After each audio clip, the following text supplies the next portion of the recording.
Welcome back to The Last Word. It is the first Friday in December. Hard to believe. Christy, hello. Hi. Robbie, hello in the background. From the background, hello. And we'll kick Robbie out as soon as KP joins, which will be momentarily. But here we are. We are off and running. Bye-bye, Robbie. Hello, KP. I'm still setting up. Give me a second. Yeah, right on. No worries. So a couple housekeeping things as we get started, everybody. First of all, welcome back. We took a little Thanksgiving holiday break. And this is our first Friday of December show. We've got two more in December. I'm going to drop links in the comments for everybody to RSVP for these next two events. And then I'm going to set up the January schedule probably over the weekend. We simulcast this on LinkedIn, on a couple Facebook channels. It'll be on Robbie's, on the Chrisman Commentary YouTube channel, within the hour once we're done. Just giving you guys all the information on where you can find this show every Friday. Of course, if you're following us on LinkedIn, you'll see the show on my profile page under events. You can RSVP. We ask you to share it with all your friends, neighbors, colleagues, even strangers you meet would be interested in our show, I think. So here we are. We're off and running. Let's get into it, guys. There's a lot going on, and we've had a few weeks off, and so we're all looking and waiting in anticipation of what this Trump transition looks like and how it impacts our industry. And I'm going to start there, and let's riff on that for a bit. Christy, what are you seeing? What are you hearing? I think there's a lot of disappointment in where interest rates are and what's happened post-election. I think it seemed like there was a lot of anticipation that once we knew what the administration was going to be, regardless of which side, that we were going to see a bigger decline in interest rates than we've seen, and we were going to see a bigger uptick in contracts, that people would just feel settled regardless of the outcome. And we're seeing that that's not necessarily the case. We've seen a bump in both of those things, but not to the extent I believe that people were hoping for. I think that is in all the conversations I'm having, that continues to be kind of sadly the lead in the storyline in just about every conversation. From a vendor serving the industry perspective, that sentiment from the lender, from the loan officer impacts, companies like FinLocker and our ability to kind of advance sales conversations, right? And it's a real issue. And if our lenders and loan officers are talking about this, then I presume that the consumers that you all are engaging with are having a similar kind of, check-in, if you will, with where is the market and where will rates really end up? Yeah, it's interesting to look at the reforecasting that you've seen. And I know they come out every month, but the reforecasting that we've seen from our friends that put the effort into doing that, and they're saying, hey, rates are going to be higher for longer. That's what consumers are seeing. Yeah. That's what they're experiencing. And we all know that it's going to take rates coming down in order for the market to more normalize. And we're just not there yet. I think one of the things that I would share that, again, just coming from my conversation, so this is not, scientific survey feedback or anything like that, but it feels like from talking to loan officers that they're getting the sentiment from consumers that they're kind of leveling into this new, what is the real rate environment going to be? And so, I think I'm hearing that we're far enough removed from obviously the extreme low interest rates, but even the 4s and 5s where I think consumers are kind of starting to settle in for the reality. And as tough as it is, and is rough as the market is, I do think there's some optimism after the first of the year, kind of as January kicks in, that we'll see a slight improvement on the market. Well, look at the data that came out around payrolls and what happened. The headline number was increased growth, but when you dig into it, it really talks about the fact that multiple jobs is what increased, not higher level. Yeah. And the reason I bring this up is it relates back to what we're expecting from the Trump administration. And when Elon and Vivek get out there, how many jobs are they going to eliminate in the federal government and in what time frame? Because that could have a huge impact on where interest rates are. We know that job losses create an environment where rates improve. And so if they actually do things in the first quarter or early in the second quarter, that could actually impact where interest rates are. And it could impact the desire for people to sell their homes and take advantage of some of the equity. So we could see an increase in numbers of properties that go onto the market. And so I think that's probably the biggest impact we'll see from the Trump administration and its impact on housing, at least in Q1. What can they get done by executive order, and how does the bond market feel about that? It's really what we've got to look at. As we thought about the content for this week's show, a couple things that I want to throw out there for you and KP to weigh in on as it relates to this administration transition and the impact to our business. So a lot of talk already about deleting the CFPB. So I'm sure we'll touch on that. The seemingly never-ending topic of the GSEs coming out of conservatorship, right? Whether that's likely or not. What do we think we'll see in terms of relaxing of regulations that impact the industry? And then, as it relates to the inventory issue that really is the driver in really holding back our market in a big way. Is there any help on the way for home builders? So those are all things that I think we're all paying attention to in the industry in the transition. Would love you guys to kind of weigh in on any or all. This is a little nugget for all of our leaders out there. I think you just employed the 3 T's. Tell them what you're going to tell them, and then tell them what you told them. Is that what we're doing here? In the interest of time, we'll probably skip the last T and not recap at the end. But I love this time of year. Brian and I, we just had our Access Lending Academy, our nonprofit board meeting. I've had 3 board meetings, 3 days in a row. And I'll just say all the projections are coming out for 25, recaps of the year, forecasts for next year. We have our budget meetings at PRMG in 2 weeks. It's a great time of year to kind of square up. How did we do in this year, or what are we thinking for next year? I told, at my company, I've got retail, wholesale, and correspondent channel directors, plus our performance marketing director, Robin Clayton, and our digital lending director, Britt Stinson. Those are my 5 direct reports, aligning sales, marketing, and all of our ROI activities, revenue generating. Nobody is allowed to do less than 20% projection next year. I think we'll do growth. KP, are you saying 20% growth? 20% growth. I think we'll hit 30 personally. And here's why. Time has been our friend. It hasn't been the best times in 22 and 23. This was a decent year. It also felt like it was better than it was because half the loan officers are out of the business.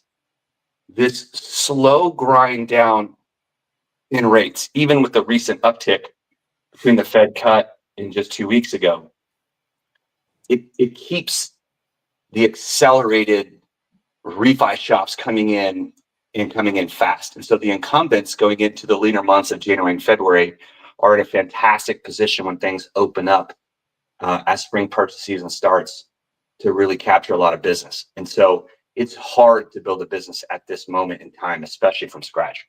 So the barriers to entry are high. Totally agree. KP, Yeah. I want to poke real quick into into that projection. Sure. Kind of comment if you're open to it. Yeah. Poke me. I love being poked. So you guys, like most of the lenders out there, you have your existing revenue producing team, your loan officers and your account executives that are on the team today, right?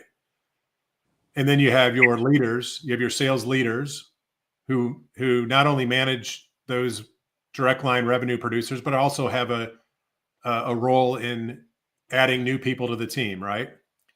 Right. As you think about those projections, that 20 to 30% that you referenced, are you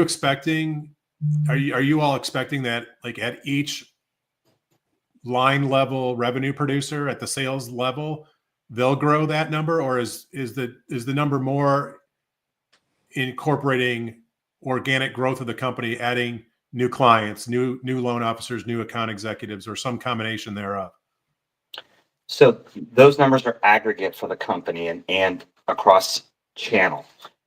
The 80-20 rule always applies. Our top 20% performers, whether retail originators or wholesale and correspondent account executives, they'll get the bulk share of the growth. And so we continue to get, go 10x down on them. We haven't lost top producers. We lost one correspondent AE recently because he wanted to go to like a mandatory hedging correspondent style lender, and which is where he came from originally. His business did not miss a beat. Actually went up after he left. We had a non-QM guy running non-QM for us. Our non-QM business has gone up since he left.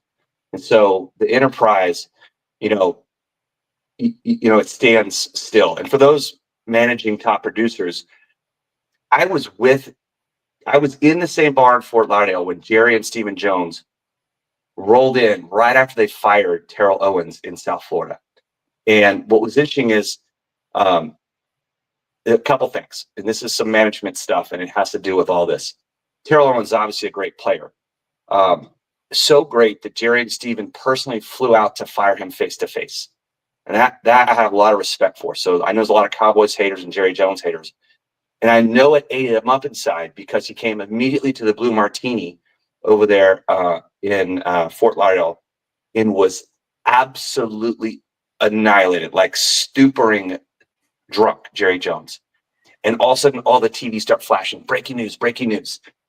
Terrell Owens released by the Cowboys. And so there's always life without top producers. It sucks and it hurts and no one likes it. But what Jerry said is, hey, there's this thing, Terrell, that's bigger than all of us, and it's the team. It's the Dallas Cowboys. And, even though they're not the best, in the playoffs, they're still a 5 championship storied franchise. And the machine, the team, it keeps going.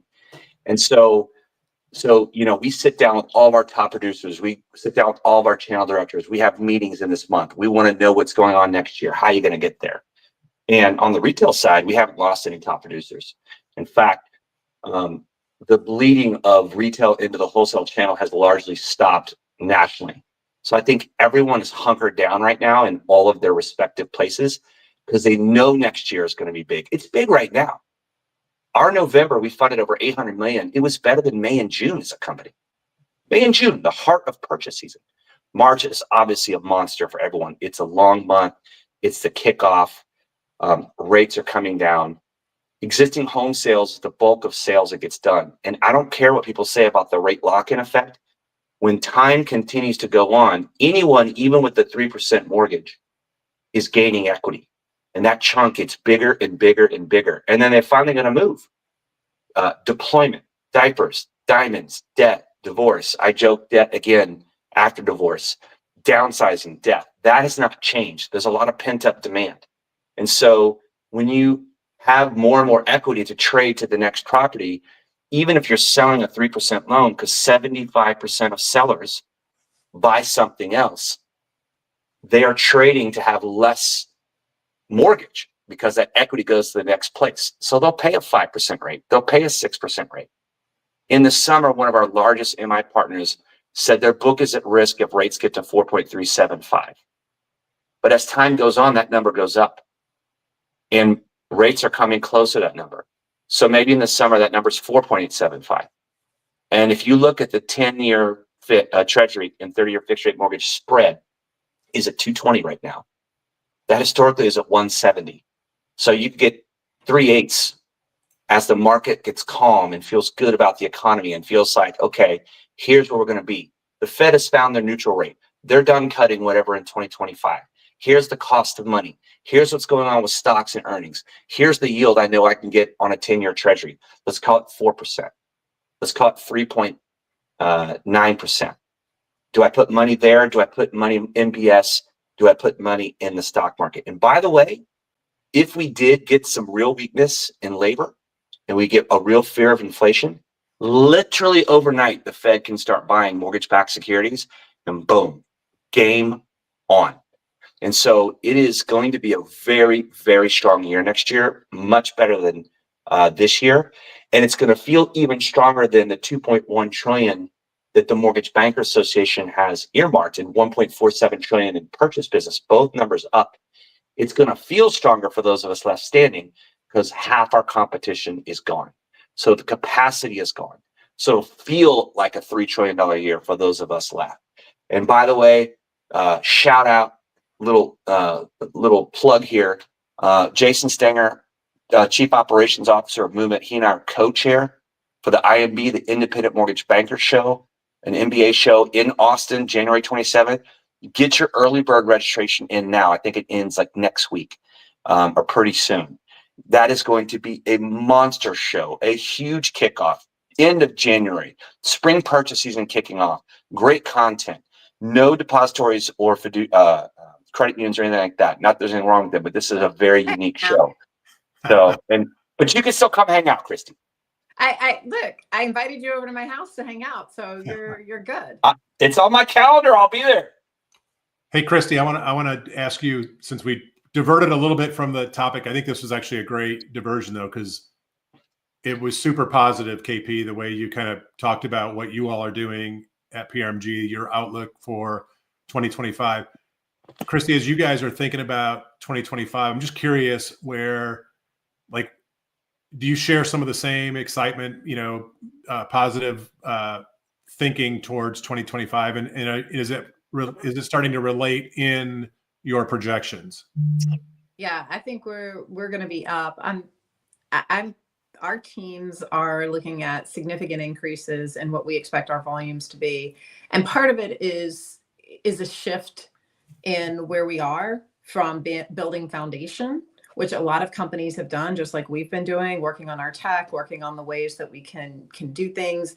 And you'll see like Carrie Poliska and others from our team out talking about what we've done. We've made those investments, and the smart companies have made investments in tech. They've partnered with folks like you, Brian. They've partnered with others, and they're really launching some key differentiators.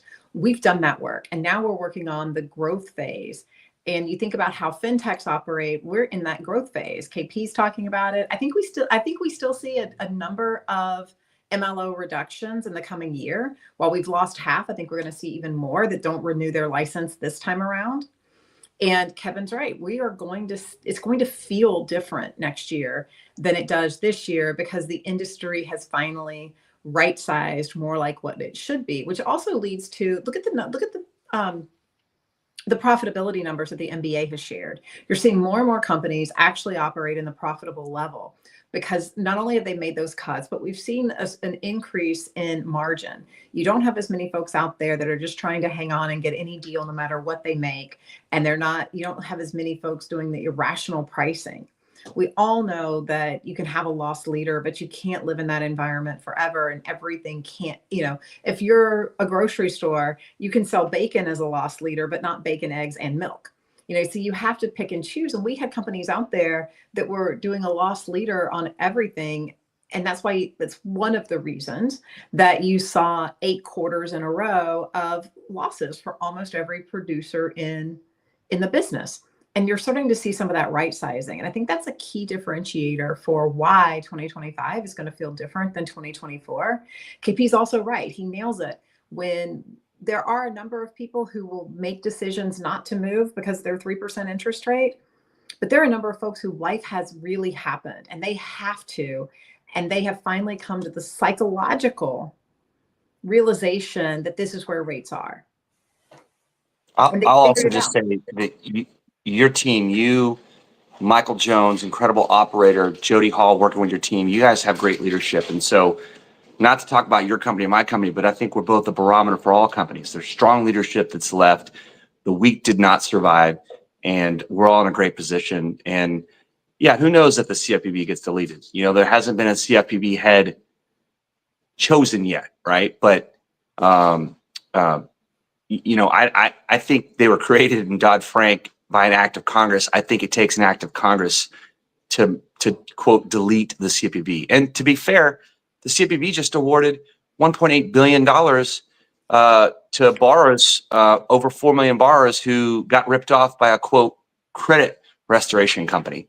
So the CFPB doesn't do all bad things. And even in our industry, let's be honest, I mean, the impact was light. Their headline case, the redlining case against Towson, it's $100,000 settlement. That's nothing. So, so I'll just say that I think we're positioned very well to be a very business friendly, trending lower interest rate, slow growing housing industry and economy. And the Q4 early projection for GDP just came out. It's 3.3%. That's up from the final number. Well, not the final, but the first and second of 3 reads for Q3 was 2.8, 2.8. So to go from 2.8 to 3.3 is a sign of strength. And if we do drill for more oil and we bring gas and heating prices down, especially in the winter where, those bills can get, harsh. Brian, I saw the dust of snow in your hair in your video yesterday. That's gray. That's just gray. Yeah. Oh, my bad. I got a good hair color guy that I need to go see. But anyway, that is good. That's a tailwind for the consumer. And wages are growing at 0.4%, up from 0.3 expectation on the jobs report today. Jobs were created. Manufacturing jobs are created. We're in a good spot right now. We just got to get through the winter. And oh, by the way, in just about 3 weeks, the days start getting longer again. More sun. Love it. I want to shift gears, and we're going to go totally off the script. Not that we ever follow the script. Sorry, Robbie. So a couple things that have that I continue to hear, and I know you guys are involved in a lot of these conversations. So we won't spend a lot of time on this, but the trigger lead legislation that was looking like would be included in the National Defense Act is now there's questions whether or not that's going to happen as part of the National Defense Act, and if it doesn't, then it's officially out of the NDAA, the National Defense Authorization Act. It's a big bill. We try to ride along with it.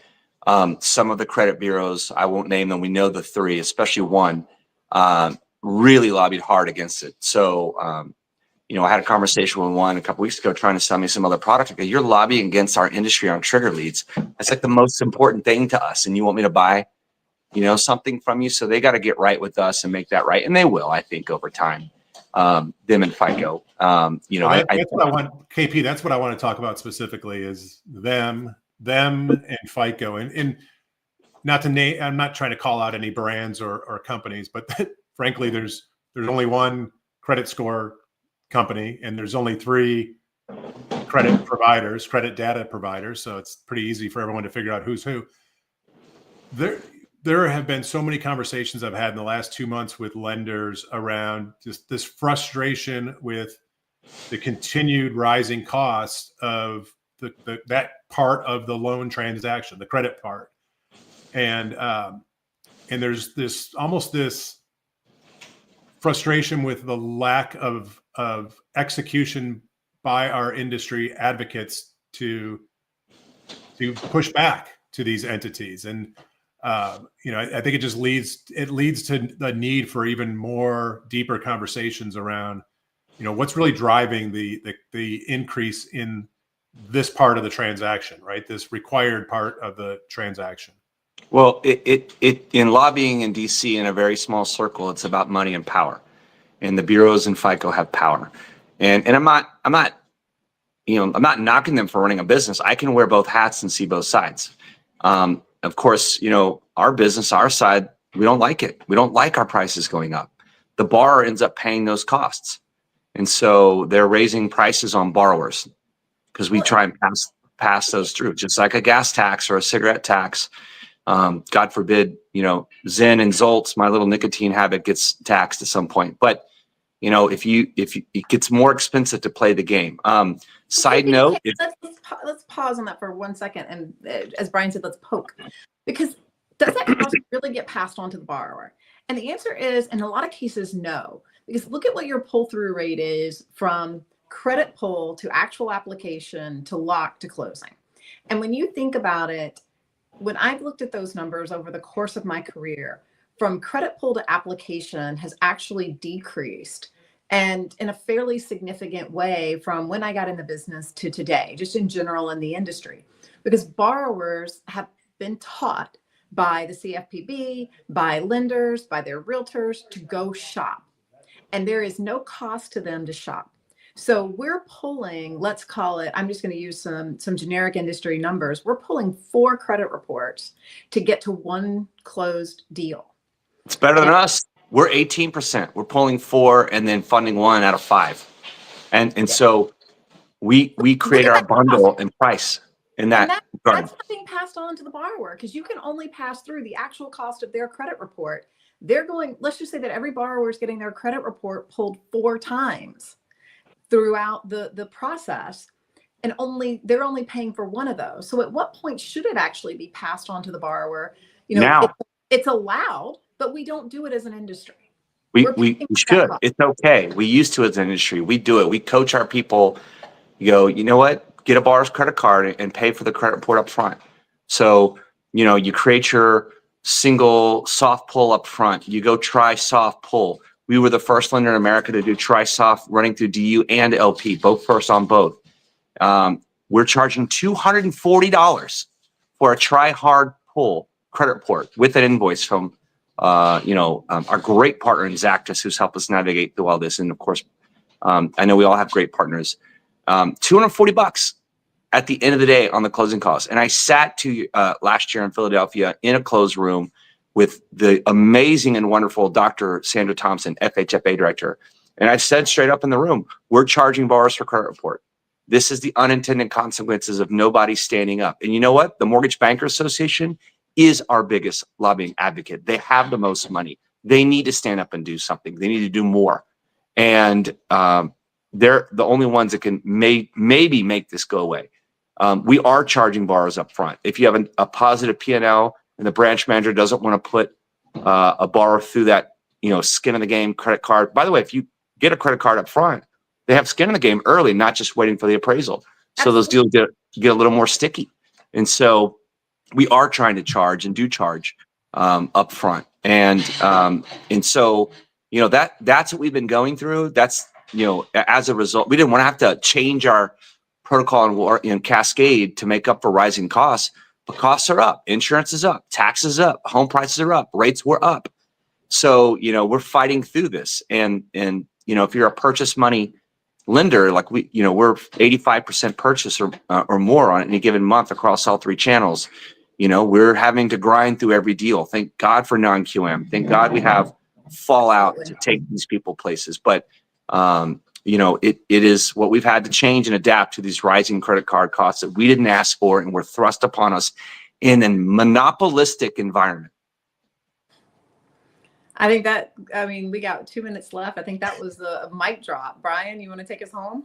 Well, here's what I would ask. This is my ask to the audience, and I know there's 30 or so live with us. Usually we end up with around 300, 350 people that see this show over the course of this weekend. My ask to all of us in the industry is to let's really get this conversation out there. I've had so many of these one-offs that I just feel like we need these shows, these opportunities need to just continue to bring it to light. But we do need the rest of our folks in the industry to join us in this conversation, because if we don't do anything, it's going to just get worse. It's not going to get better. It will pass. The trigger lead bill will pass. It's going to have to pass next year, and it's going to hopefully be part of some other rider or bill that goes through. That's going to be the first signature piece of legislation that's coming out, and that bill is fair. And I'm in DC twice by the end of Q2, advocating with legislative groups. Whether it's MBA or Broker Action Coalition or whoever it is, they are pushing to get that stuff passed. It's not dead, but it's going to go through. We just need to go through not on the NDAA, and as soon as possible next year, while there's still an absolute mandate from the public at large for this current administration. All right, That's, guys. that's the last word. That is the last word. Thanks as always. It's great to get back in this this Friday rhythm. If you're just tuning in, scroll to the top of the comments. I've got a link in there for next Friday's show, as well as the 20th of December. Those will be our last two shows in 2024. And look for invites here on LinkedIn for our January Friday schedule. Christy, KP, as always, enjoy spending time with you on a Friday. Good to see you both. Thank you. RIP Art Catchman, legend. Get in the stock market, get vested. I'm not a financial advisor. I'm not responsible for your losses, only your profits. Cheers. See y'all. Bye.